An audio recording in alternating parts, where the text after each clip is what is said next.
Earlier today at about 5:45 p.m., police were called to the 10,400 block of Macleod Trail S.E in response to a theft of a vehicle. Report came in soon after that there was a baby still within the vehicle as the vehicle was being stolen. Police responded to the call at approximately 10 after 6. In the 9800 block of Horton Road S.W, the offender who was driving the vehicle ended up pulling over, flagging down a passerby who ended up calling 911.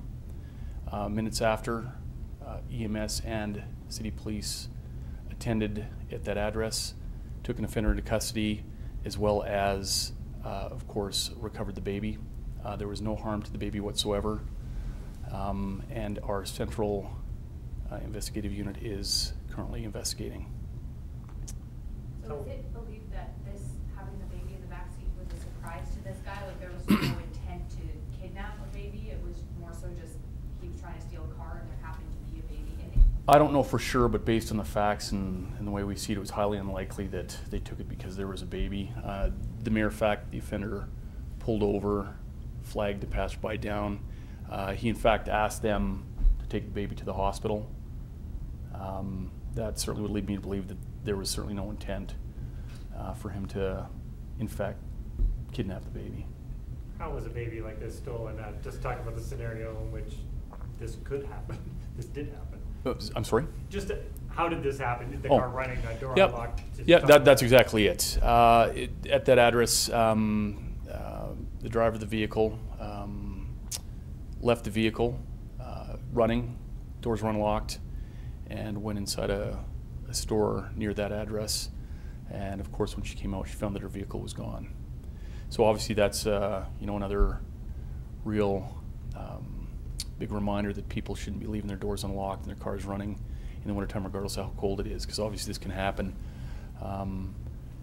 Obviously, when you have an infant in the baby, it's a real bad situation, or it could be a real bad situation. Unfortunately, things worked out as good as they could. So how long was the baby missing from the time it was taken from the store to the time it was recovered? Approximately 25 minutes. Like I say, it was probably around 5:45 that the vehicle was taken, and it was approximately 10 after 6 when CPS units got to the scene where EMS already was and recovered the baby. Baby's fine, I take it? Baby's fine, you bet. Which charges are pending? We don't know that yet. Obviously, like I say, or I mentioned that our general investigation section is currently interviewing the offender, and they're just getting all the details now, and so charges will be released shortly. And he essentially turned himself in, right? Like he...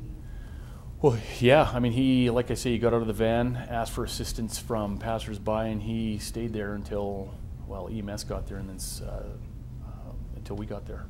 During those 25 minutes, did the parents actually know that their car or the baby inside was missing? Yes, it was the mom who reported it.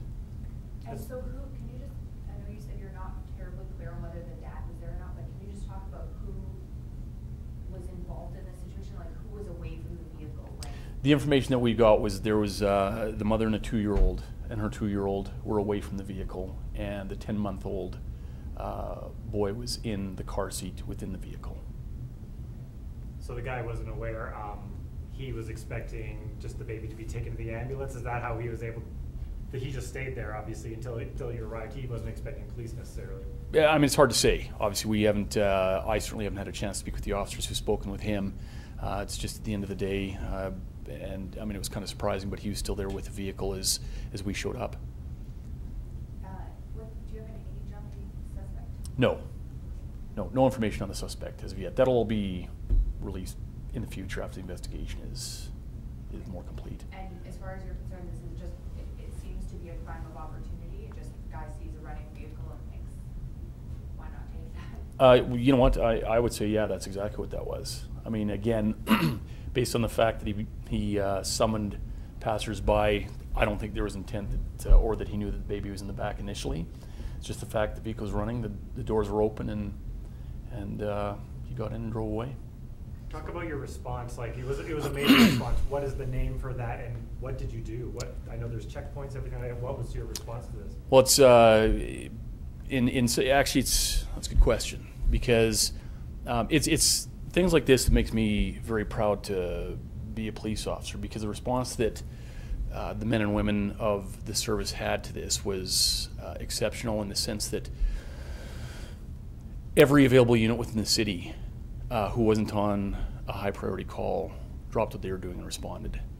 And when we're looking for vehicles, it's our men and women attending areas and in a high profile manner, and just keeping an eye out for the vehicle. And that was key, obviously, is having a vehicle description. But again, that's members from all over the city who responded in that way. And really, it was to mobilize so many people so quickly. It was a real good response. And those people who found the guy and were flagged over, did they do the right thing? Are they sort of hero category? Did they do exactly what they should have done? Oh no, absolutely. We thank them for calling 911. My understanding right now is they just thought there were some circumstances that didn't necessarily